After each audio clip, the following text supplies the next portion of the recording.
You're listening to the Options Insider Radio Network, the home of the Options Podcast. For more quality options programs, visit theoptionsinsider.com or search for Options Insider Radio Network in your podcast provider of choice. Listeners can also access all of our programming through our mobile app available in the iTunes and Google Play stores. Select programs are also available via live stream at mixlr.com/options-insider. That's mixlr.com/options-insider. Don't forget to follow along with your favorite programs and submit your own questions for the hosts at twitter.com/options, stocktwits.com/options, facebook.com/theoptionsinsider, or via questions at theoptionsinsider.com.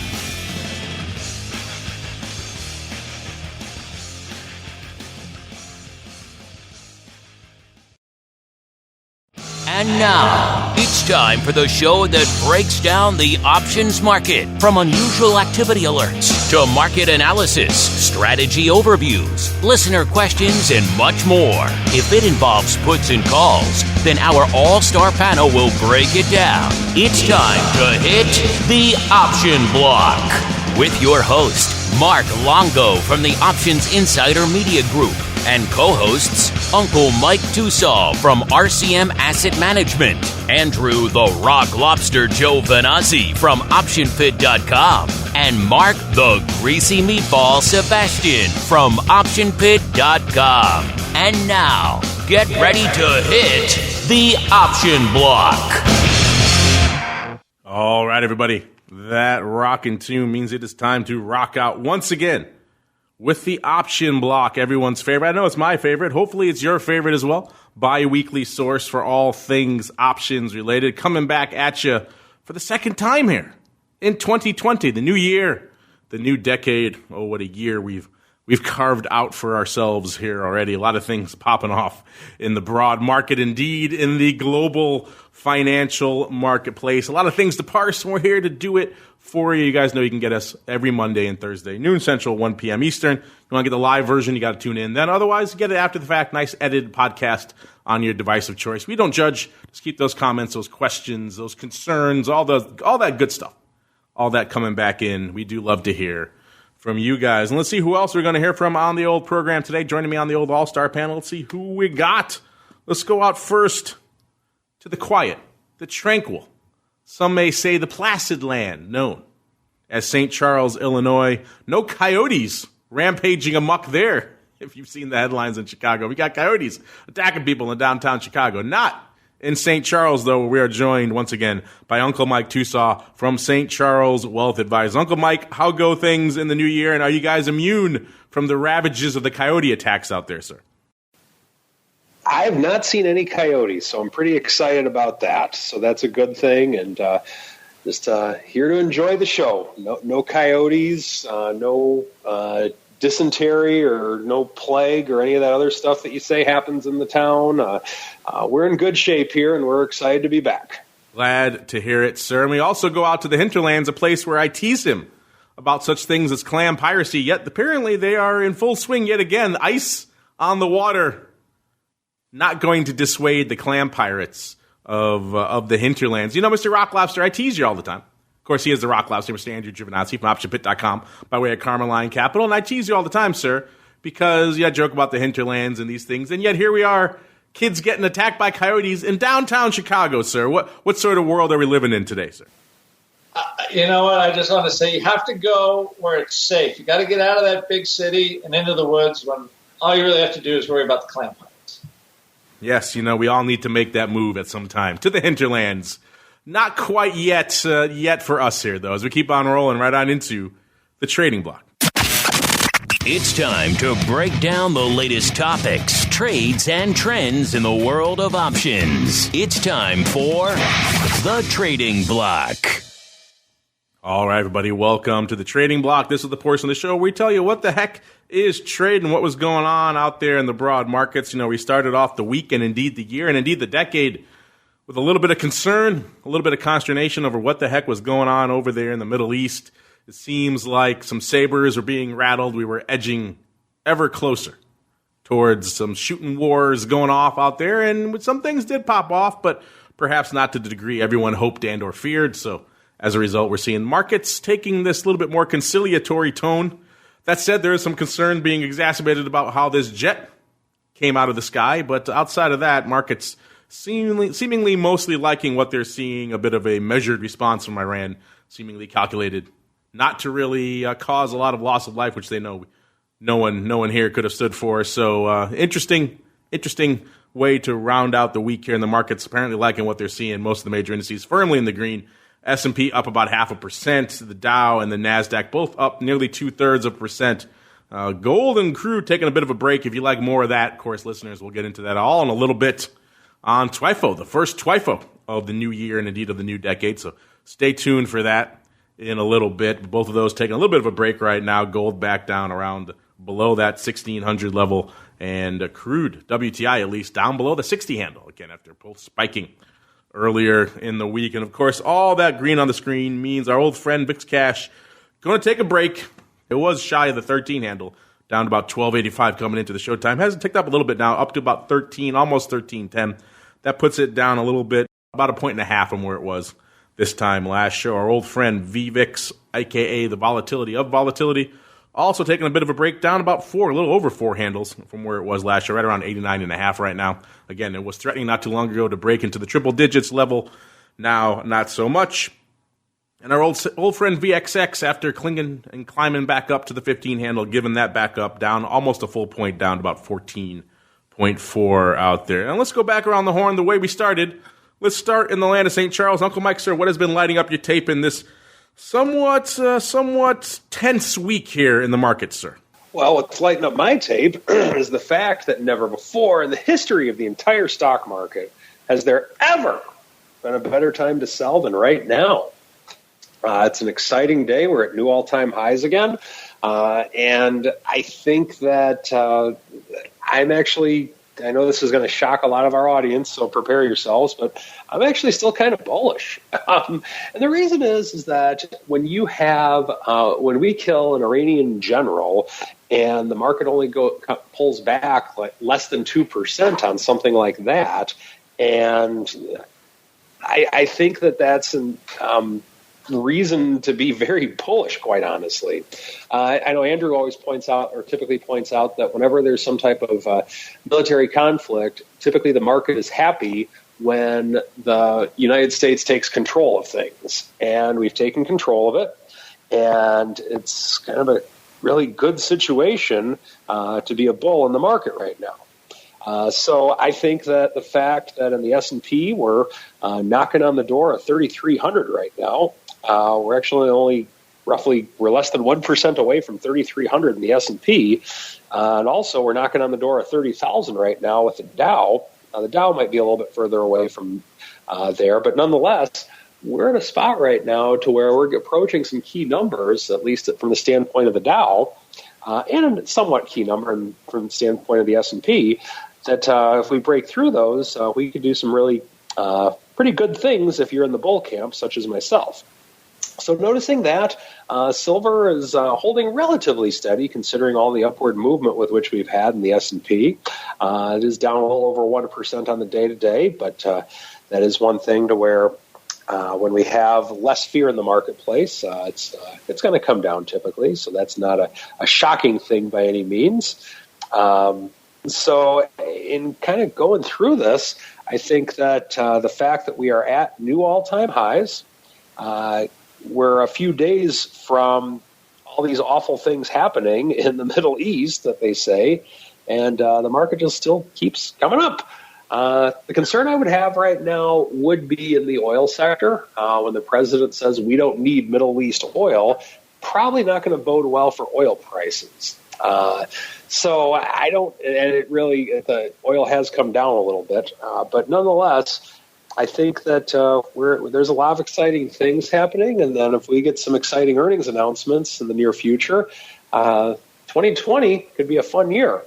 Well, it certainly is a fun year, at least so far, in your old favorite holding out there, which is Apple. We'll get to all that in a little bit, and we get to some of the individual most actives that are lighting up the tape. But first, let's go back out to the hinterlands where He's already priming his gun for them there, clam pirates. Mr. Rock Lobster, sir, what's been lighting up your tape in this fairly tense week in the markets for you as well, sir?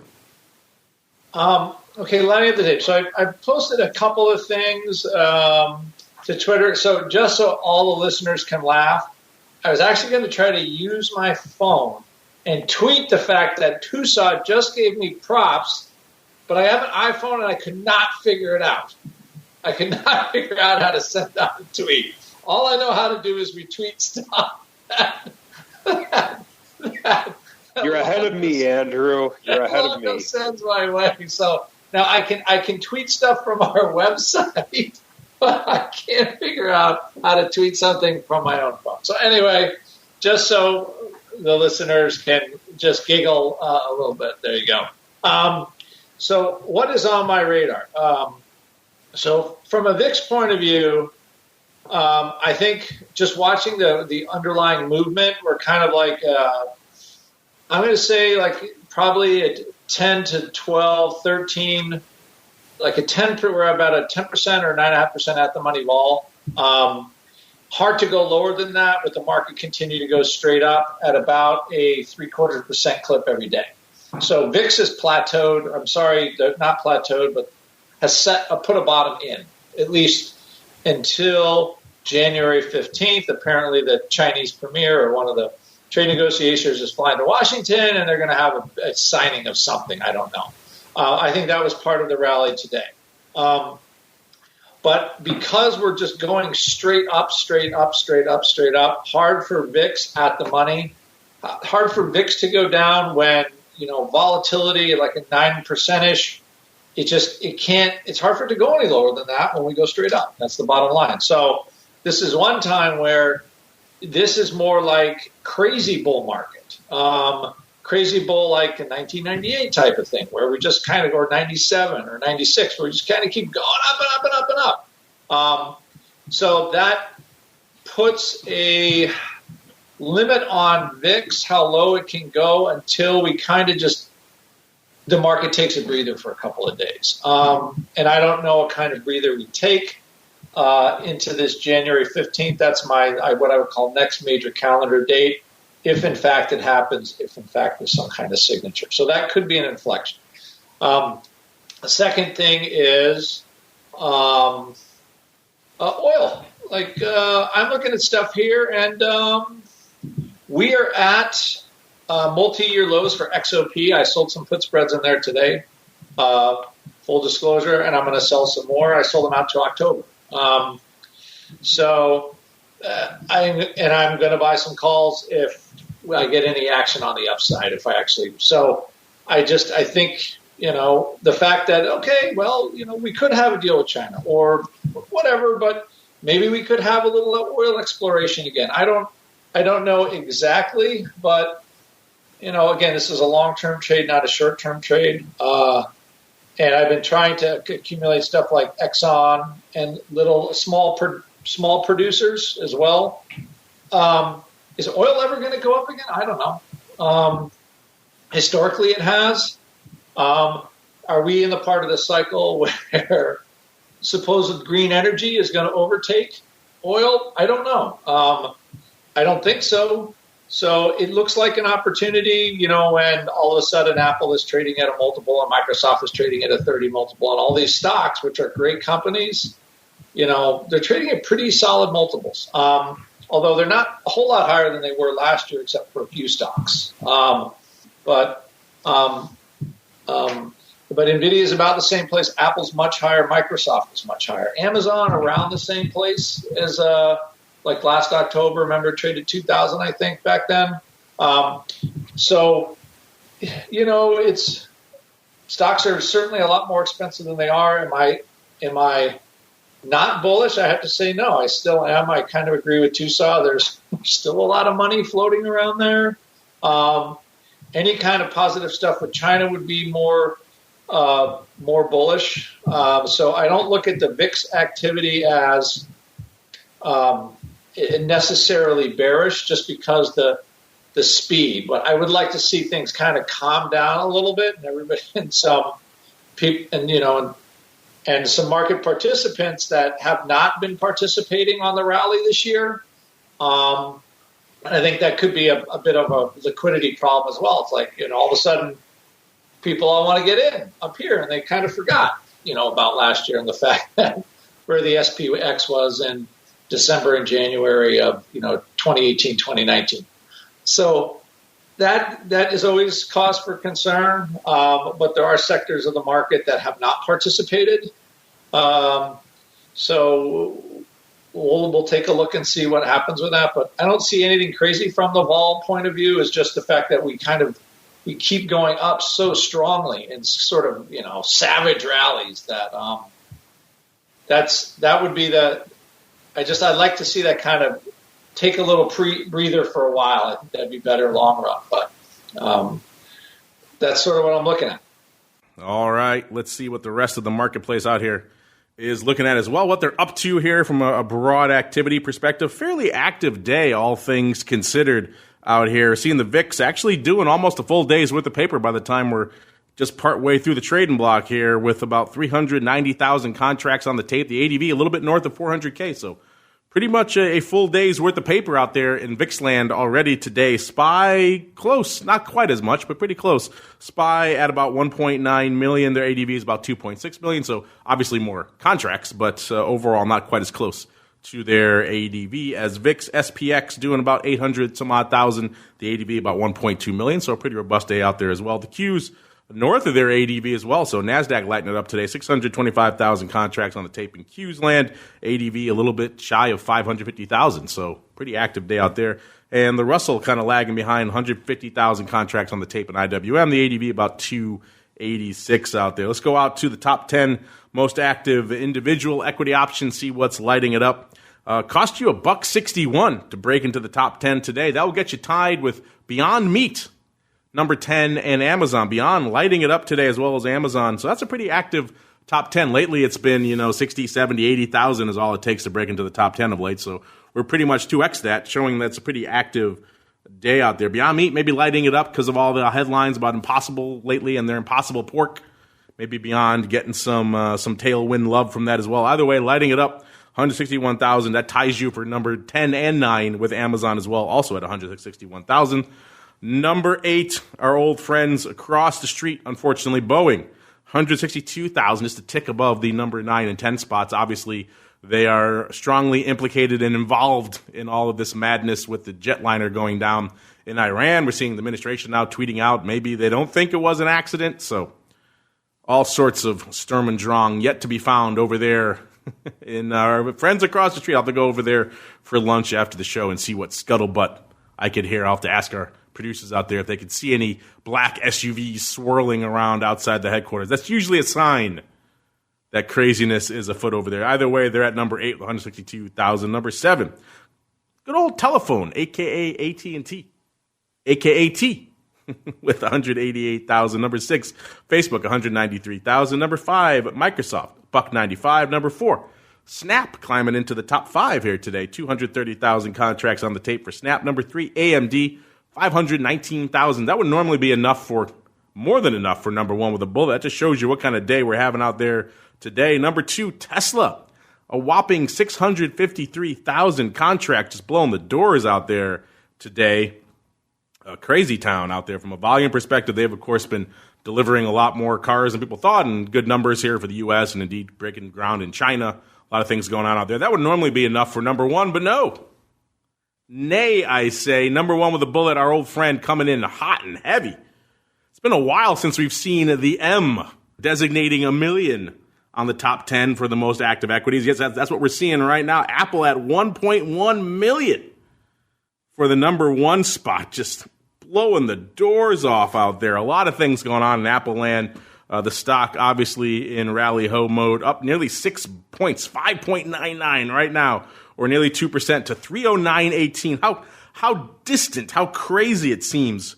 Not too long ago here on the show when we were debating whether people should write 150 puts in Apple, and people were terrified to do so because they thought the worm had turned in Apple. Here we are now. The stock has literally doubled since then. Oh, how the worm has turned out here. A couple of big things driving that big move out there today. First off, big numbers coming out of the App Store in the last week of the year. That week alone, between Christmas and New Year's, people spent $1.42 billion in the App Store. And obviously, Apple doesn't keep all that. That's gross revenue, but still made a good chunk of change on that. They spent $386 million on New Year's Day alone. So apparently New Year's Day is the day to kick back with your brand new tablet and buy some apps.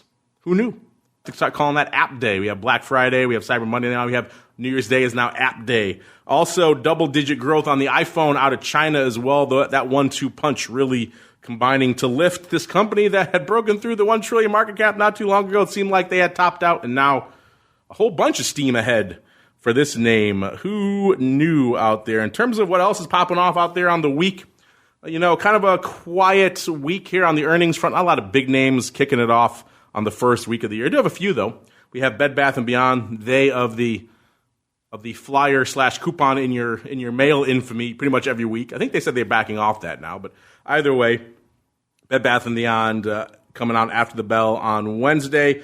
We've also got everyone's favorite, Simply Good, before the bell on Thursday. KB Home after the bell there as well. So a few names out there. Leonard Holmes here as well as Infosys on Friday. So light from an overall earnings perspective. But there are still some earnings move results reports here. We do have some names popping off again pretty soon, including we're back at it with the banks coming up next week, actually. So if you want to see a little bit of a preview of what folks are predicting out there, we have the earnings report. That's got JP Morgan, it's got Citi, it's got Wells Fargo, Bank of America, a bunch of names on there. I'm looking at it right now. You can find it for yourself. TheOptionsInsider.com. Let's pick one at our leisure. Let's pick JP Morgan. They're popping off before the bell on the 14th. At the time of this report, the stock was about $137, and they were pricing in about $2.51 on the straddle. That's a little bit rich compared to previous straddles. They've delivered in the past about $2.16, and this time pricing at $2.51. So there you go. That's just one. There's a bunch more there if you like the earnings and the financials. They're coming back again, and pretty soon. So head on over to TheOptionsInsider.com to get your earnings volatility analysis on. Meanwhile, it's time for us to get our unusual activity analysis on. It is time for the old Odd Block.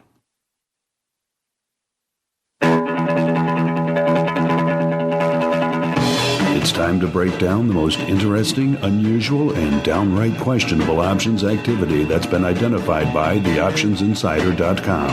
It's time for the Odd Block.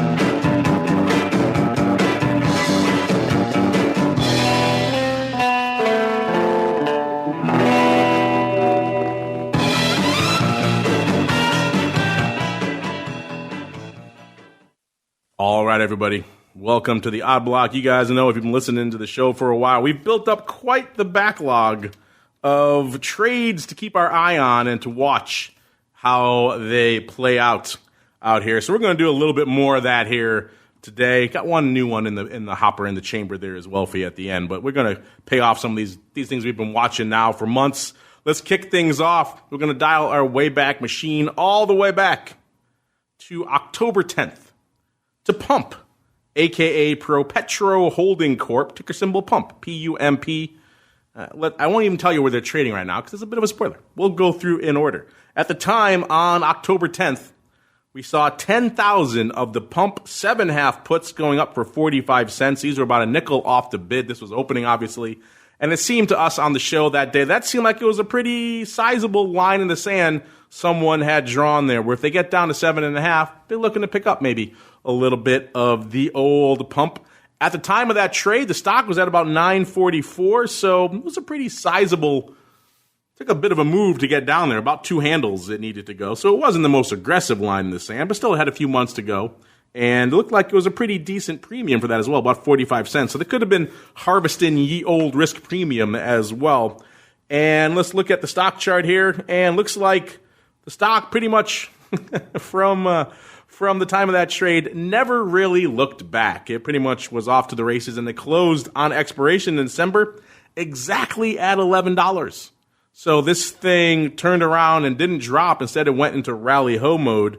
So not surprisingly, this pretty much 10,000 lot this guy wrote in October was still open on expiration. So it looks like it worked out in his favor from a premium harvesting perspective. If he was coming in to just harvest ye old risk premium, then it worked out all right. It made about almost $500,000 in his pocket. So not bad for a couple of months worth of work. Remember, this is not a risk-free. This is not a opportunity cost-free trade. He had to tie up capital to do this. So it's up to you whether you think that's worth it for the capital and risk you tied up. But $500,000 for a couple of months, not a bad return at the end of the day. Of course, other people like to point out if this guy was indeed bullish on this name, and it doesn't seem like he was too bullish because he wrote to put two handles out of the money. If he was that bullish, probably would have gone a little closer to the fire. But if he had indeed bought the stock instead, remember 10,000 lots, so 1 million shares, he'd be up 1.5 million. Obviously, a lot more capital outlay and capital involved in that as well. But still, interesting stuff. I just thought I'd point that out there for all you contrarians out there. Mr. Rock Lobster, what are your thoughts?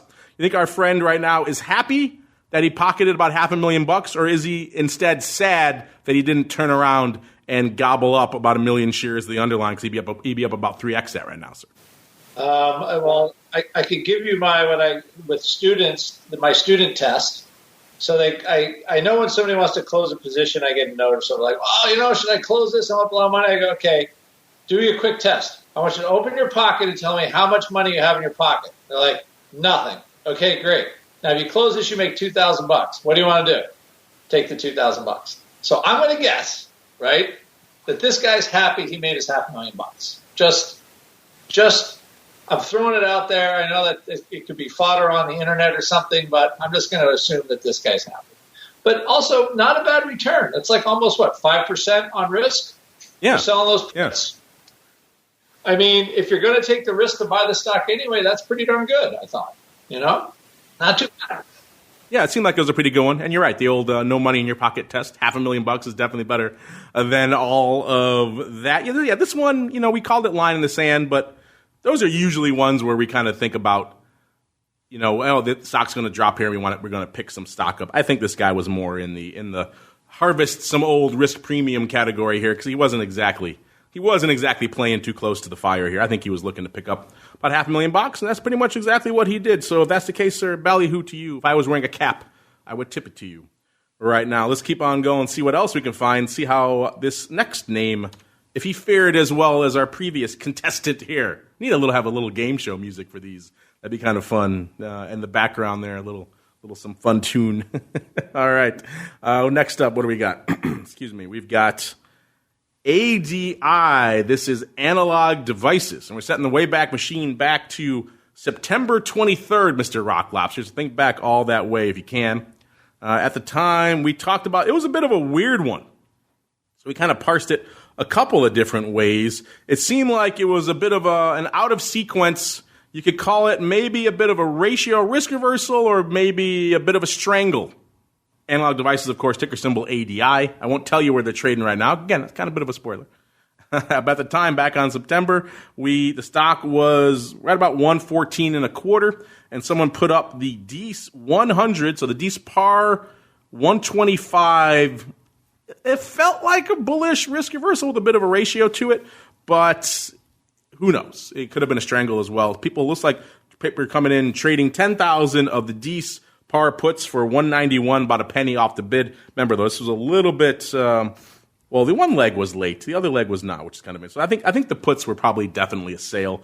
And then the calls, where we had some consternation on the DEES 125 calls, going up on a bit of a ratio of about nearly 13,000, going up for 193. So premium-wise, they lined up pretty well. Those were also off the bid, though, which is kind of interesting. So paper could have sold that as well. But again, these were out of sequence, so it kind of makes parsing that a little bit more challenging. So I said the stock was at 114.25 on the trade day, and the stock closed on December expiration. Remember, he had nearly about almost exactly 3 months for this one, and stock closed at 119.82 on expiration Friday. So surprise, surprise, those puts were still open.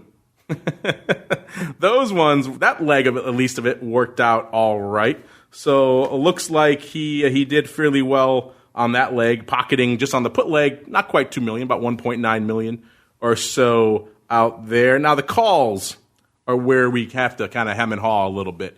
Looking at the volume out there, the calls, it's weird because the OI says a couple of different things about this name, but it looks like pretty much there were about 4,000 or so left open. So the lion's share of these were taken off at some point. It looks like a big print, about 10,000 of them printed on the 10th of December for around a nickel. So that should tell you how the calls worked out. So if they sold them, as potentially they bought them back, in which case this trade actually could have worked out pretty well. They could have done nearly $2 million on the upside. They're actually a little more because they did a ratio there, and then about $2 million on the put. So this selling of this strangle could have worked out pretty well if they bought these calls, which is kind of how we maybe leaned initially. Then it was a bit of a bullish risk reversal using the puts to line up to finance the calls. If they bought the calls, then it's a bit of a darker story because those bad boys went away worthless. In which case they kind of took all the money, the $2 million or so they made on the puts, and they threw it all away on the calls. In which case they're net about even. I don't think you can really read that they bought this, but if they did, then they threw away $4 million. I don't think that's the case either. Mr. Rock Lobster, where do you fall on this weird one? Are you feeling ratio risk reversal, bullish risk reversal, sold, put, bought, call? You thinking as a strangle? They sold both with a bit of a weird emphasis to the upside, selling a little bit more. What are you feeling here on this one, sir? This to me still looks like kind of a risk reversal style type trade. Buy call. I don't know. This is a tough one. I gotta say, I keep saying risk reversal, and you look at it, but they sold more calls, right? So generally, why would you buy more calls if you're selling? So the thing with it, why would you buy more calls and sell less puts? Because it negates the whole risk reversal as a strategy. I can see if you own the stock and you might write more calls against it, like an overwrite type of situation. So this could be a collar. Both very not easy. But if it's a strangle where they just dead sold the strangle, I think they did really well. Yeah, that's a home run if they did that. Yeah. Because I'm looking at pricing, okay, risk reversal. It is possible they sold more, when you're selling more calls, normally you're either trying to kind of rationalize your delta to make it somewhat flatter against the put, or you are overriding call against stock, right? So when you're in a pit, you used to see that's sort of what you would see, depending on where ADI was at the time. And with the stock trading 114, you can make a case for them selling more calls to help finance some of that put juice that they sold, or to add a little more protective upside against the puts because the puts were more aggressive. So if I had to go from the straight logic side, I say it was probably a strangle. Potentially the person could have owned stock, but I think ultimately they just tried to whack it out the best they could, and they might have made a gajillion dollars. That's where I'm going with that. Look at you being the charitable interpretation here, listeners. Yeah, if they did sell that strangle, which is a pretty gutsy one. And again, it's the ratio that kind of throws this off because you don't usually see strangles on a ratio. You don't usually see bullish risk reversals on a ratio either, unless you're right. You're trying to line up the deltas a little bit, so that might make some sense there. If they did the bullish risk reversal, this guy just, he wasted. He didn't lose. He made money on the puts. He lost money on the calls, but he lost more on the calls because he bought more. They kind of did a whole lot of nothing / lost money on the bullish risk reversal. They maybe knocked it out of the park on the strangle. Listeners, I'll leave it up to you how you want to interpret this one. I still have a weird feeling that it was kind of like a bullish risk reversal. I think the out of sequence of the calls kind of throws us off a little bit here as to what exactly they were up to. Because when I first saw it, it had the whiff of a bullish risk reversal, and it still does, to me at least a little bit, in which case I think this guy actually maybe lost some money. But hey, let's be charitable. We could assume he blasted the doors off of both legs, and he's sitting pretty right now, and also had the sense to come in and take 10,000 of them off for a nickel rather than let all that risk go into expiration Friday. So let's wrap it up with a more modern one. This is from today. Our Eye of Sauron continues to shoot us things, even though our cup overfloweth with names to review. We're going to go out to Baker Hughes Company, ticker symbol BKR, trading right now $24.92, up about 17 cents today. This is the name that's kind of been all over. A year ago, it was about a little bit shy of where it is right now. It was $23.17, and then it rallied up to its high for the year in March. up to about 28.65, and then it sold off pretty hard again after that. This is down to about $21 in May. It kind of bounced back up to 24.5 in July, and back down to 21 again in August. Kind of all over the place, up and down, very range bound here. The low of the year was 20.5 or so out there, and then it would hit close to that, about 21.30 back in December, and it since has rallied again, 25.61 on the heels of all this noise out here in the global crude markets, and now kind of near the upper end of that range, 24.90 right now. So let's see what we got. 10,000 of the April 27 calls going up for 60 cents, right on the bid over there on the Philly. These things were 60 cents at 70. Someone taking 10,000, just blasting them out, saying 60 cents, I'll take that. Up to the 27 strike, that's pretty much not that far removed from the 52-week high, so a decent level. This has the whiff, Mr. Rock Lobster. Looks like a bit of an overwrite out here. Someone got some stock and doesn't mind dumping it effectively at 27.60 if this rally keeps going. If not, they're taking 60 cents off the table between now and April. Is that your takeaway as well, Mr. Rock Lobster? It is my take, mostly because just this whole sector, I think, like I said earlier, they're smashing it. They don't care. And it just doesn't look like it is a growth sector anymore.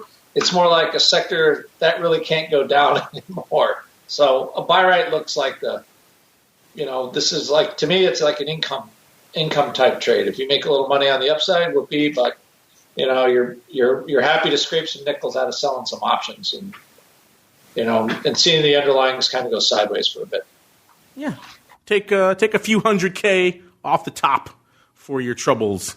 As we keep on rolling, it's Thursday. It's time for you guys to get back on the show with a little bit of the old mail block. It's time to take your seat on the All-Star panel as we read your emails, tweets, Facebook messages, website comments, and much more. It's time for the Mail Block. All right, mail block time. Let's see how many of you folks we can get on the show. I love kicking off the new year with a bunch of you guys. Let's see how many we can squeeze on. First off, Sheldon Jordan. He's not happy. Not so much with us, but with E-Trade. He included us on a bunch of his, shall we say, angry back and forth with E-Trade over them having the temerity to disable his real-time quotes. He says, I didn't get the memo, but you guys are E-Trade. Disable my real-time quotes if my account drops under $1,000. At least give us the option to pay for real-time streaming quotes if our accounts are less than $1,000. Can't trade options with delayed quotes. He says, you all don't want me to win. And then he included us in to try to rope us in, I guess, to get some leverage on his behalf. He says he's been a customer for years. I guess this is what happens when you go to the free format. Let's see. So, yeah, he's not happy with this. E-Trade maybe seeing that we were included on this, decided to chime in as well, apologizing for his inconvenience. But it does highlight an interesting issue now, which is now that a lot of brokerage firms are, going free to play, at least for stocks and for ETFs and a lot of that kind of Delta One stuff, they do have to make money some places, right? And so also maybe, and there is a cost associated to disseminating these real-time quotes there. So apparently E-Trade has done the calculus and decided if your account's below $1,000, it's not worth it for them to offer that service to you. I don't know if other brokers, if they have similar cutoff levels or not. It's not something they really surface too often, as you might imagine, because people get angry, just like Sheldon here. But yeah, I'm with you, Sheldon. Of course, also on the flip side, it's hard to do a lot of options trading with under $1,000 in the account anyway. So it might behoove you just to have more choices to trade, to maybe try to get a little bit more capital in there before you start squeezing out everything out there. Maybe you're just maintaining an old E-Trade account just to kind of get quotes, in which case E-Trade apparently has wised up to that game out there, which is a shame, at least for you.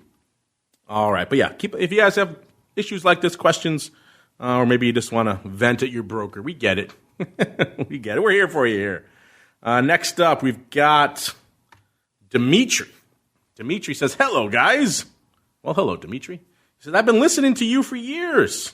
Oh, you're the one. You're the one out there. Okay, all right. He goes on to write, you are unique in the upbeat tone and the amount of detail you are going into. Wow, thank you. He goes on to write, until recently, I was convinced that with options, I could synthesize any stock position. Hence the question. I am setting up a variation of the dogs of the Dow strategy with calls in a registered account. All the dogs have dividends, which I am not going to get as I am using options instead of the stock. Yes, you're correct. He goes on to write, in a regular account, I would have just gone with selling some short-term out-of-the-money credit spreads to simulate the dividend income. But in a registered account, and he puts in parentheses, here's the rub, he puts in Canada, I cannot write options. Oh. The only way to write an option in a registered account in Canada is via a covered call, which is a whole whack of other problems in my opinion. But this means I need to have stock in my account, which I explicitly do not want. So without much umbrage, he has been listening for a while. Without much umbrage, can you please dispense some last 2019's wit and wisdom upon unsuspecting options aficionados up north, where temperatures never rise above freezing and polar bears are common pets? Anyway, I can simulate the dividend income along with my long call position. Thank you.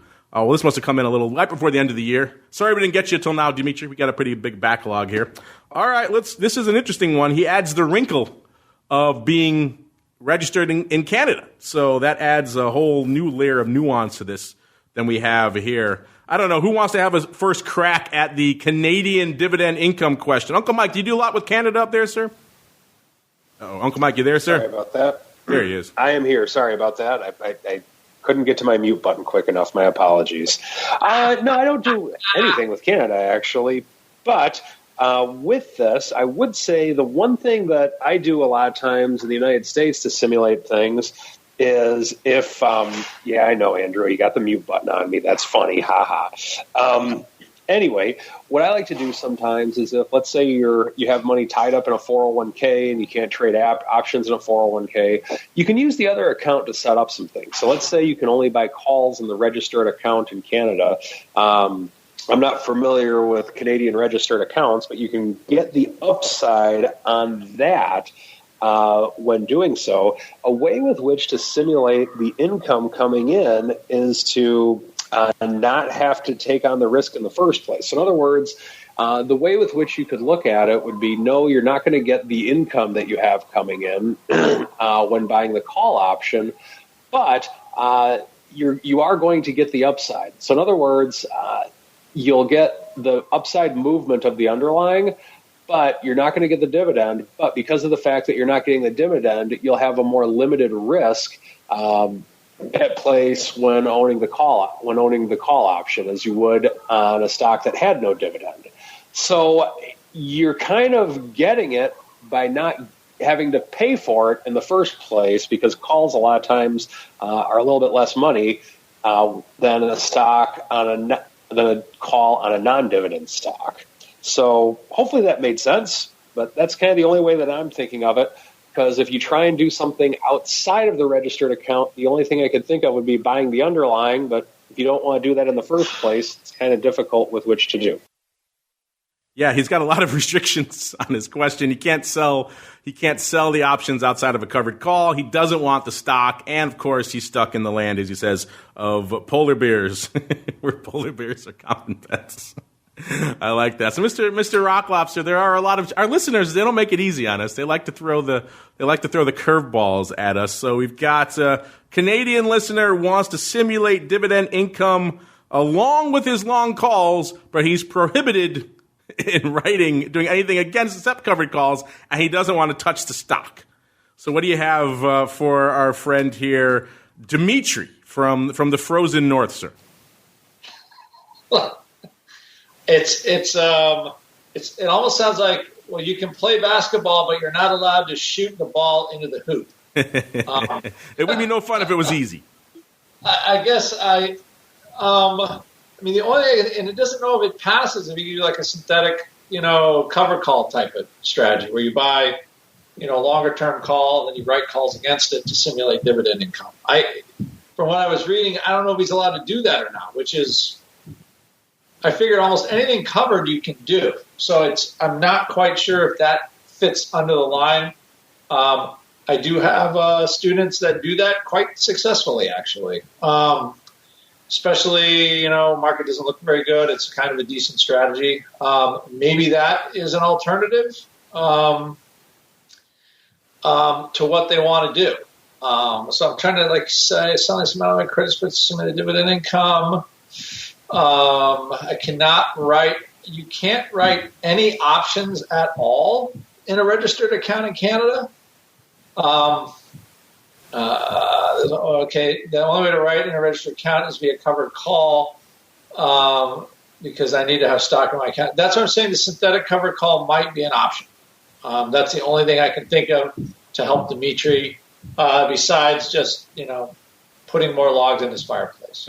Yes, well, watch out for the polar bears. And it's funny. I was kind of mulling that over too, but like you, I don't know if that is proscripted in his account or not. That maybe he could provide some clarification for us, because then it's not. I mean, I'm assuming he means naked spreads and things are what are naked outrights are what are banned. But this could be, if your broker is savvy enough, you could set it up as part of a diagonal effectively. So then effectively what you're doing is you're going out, you're buying a longer term, meatier 60, maybe 75 delta call, depending on how much you want to outlay on this. And now you have a quasi stock position without the stock itself. So maybe that's a little bit more palatable to you. And then you turn around, Brian on our Options Playbook Radio likes to call this the fig leaf. You can call it synthetic covered call. Call it whatever the heck you want. It has many names. But now you're writing a weekly or maybe monthly call against that. So you have that income stream against this, and you have the long underlying effectively without having the temerity of having to buy the stock. I think it might be worth,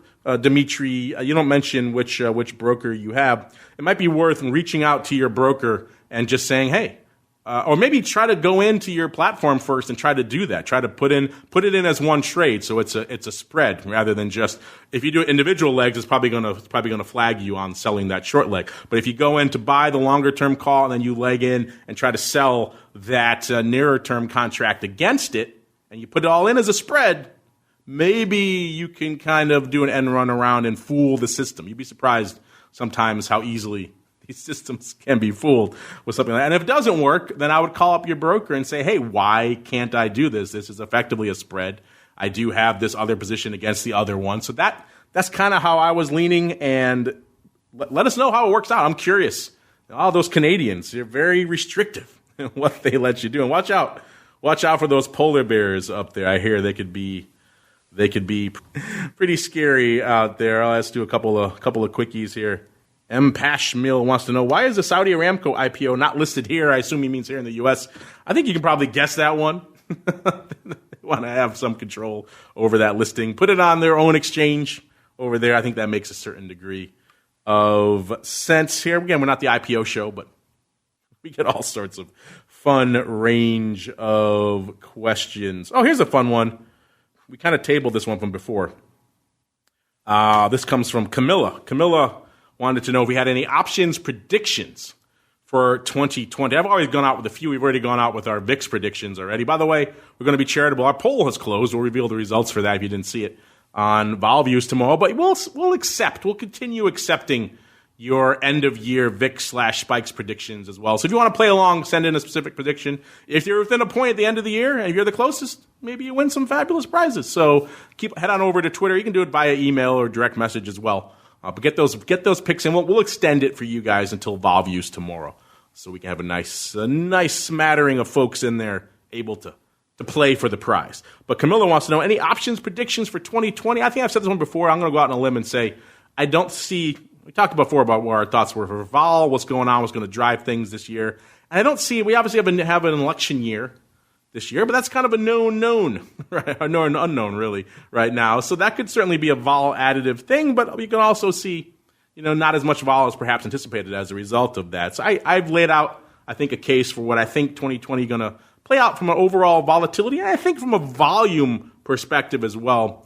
Somewhat similarly, I'm going to go out on a limb and say maybe for 2020 we're going to do a wee bit more from a volume perspective than we did for 2019. Remember, 2019 didn't quite beat 2018. 2018 was over 5 billion contracts cleared. Not going to quite hit that level, but maybe a little bit north of where we did this past year, which was around 4.9 billion or so. So a little similar volume, a little bit more, but not quite meeting that 2018. Remember, for a 2018 level, again, we need to have something else like a VIX-mageddon happen that's really going to drive things crazy. Hopefully, for everyone's sake, we don't see something like that again anytime soon. Uncle Mike, any options predictions for 2020, sir? It could be whatever you want.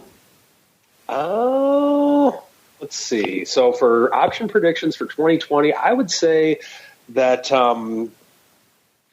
I think that we're going to have lower volatility this year. I think that we're going to have that. But the other prediction that I have is that oftentimes option volatility can be, there's a lot of market movers. And I talked about this a little bit on our predictions last year, a lot of market movers in terms of the macro market.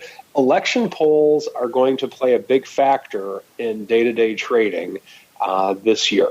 That is one of my big predictions for this year. Yeah, well, that's been a big driver in the past. You know, we saw crazy polls driving a lot of things over the course of the past few election cycles. We'll see. And, of course, all the polls got it wrong last time, so we shall see if they are of more use this cycle, hopefully. Mr. Rock Lobster, same question for you. Any options predictions here for Miss Camilla? Oh, my word. I'm not going to disagree with Mike. If we get this trade deal signed, I think we could see a new low for vol because ever since the trade war started, we have not been able to see those 2017 lows or really kind of stay in the zone of the monk for any period of time because it was always in the back burner. So the only way we get to the zone of the monk is we start making trade deals because the market loves them. So I'll put that out there.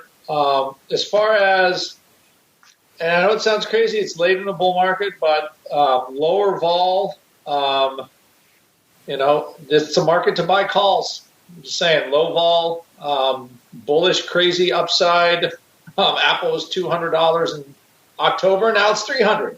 Where can it go? I don't know where any of these things can go, but generally the lower the vol favors just buying calls, options level bull market, and unless anybody's, still waiting for it to go down, we've been in a bull market for quite a while. So I don't know if it's over, but I would say, it might be the year of the long call. So year of the long call. You heard it here first from the Rock Lobster. As we keep on rolling to our final segment, it is time to go around the block.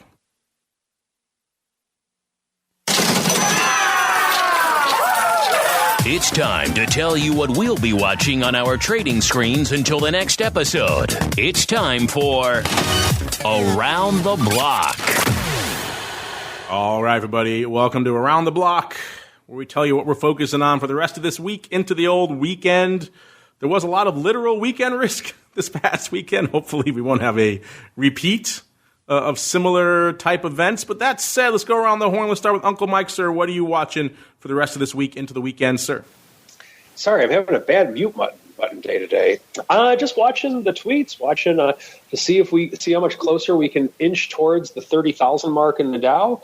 Watching the numbers. I don't think that Iran is really. It's somewhat newsworthy. It always can be, but I think the market's past that right now. So watching the green on the screen, I'm hoping.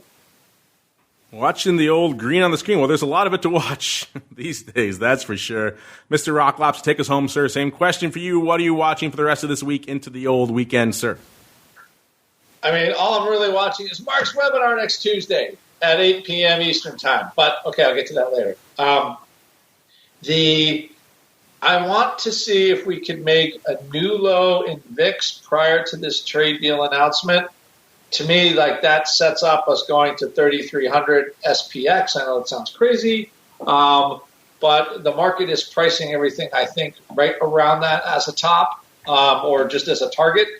So that's really the biggest thing. I think as far as Iran goes, anything can happen, but it seems, as TOSAW's right, we have slid by. And but 3,300 SPX within a week and a half or something like that, trade deal time. That's what I'm looking for. And TOSAW gets the winner of the Mute Button Award for 2020, which I happily passed to him. I had a feeling you were going to enjoy that one. Uncle Mike, sir, I got you the big red button this year. Unfortunately, listeners, that music means we've come to the end of this show, at least here. Our journey through the world of the blocking of options. But don't worry, if you need more, you want more, we'll be back in exactly half an hour.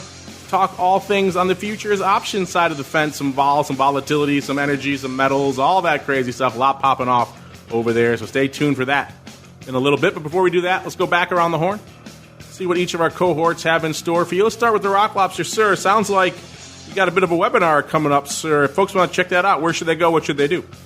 OptionPit.com. It is Tuesday the 14th at 8 p.m. Eastern Time. Mark is doing something we've never done, like how you make money trading options, how you make good, great risk-adjusted returns trading options.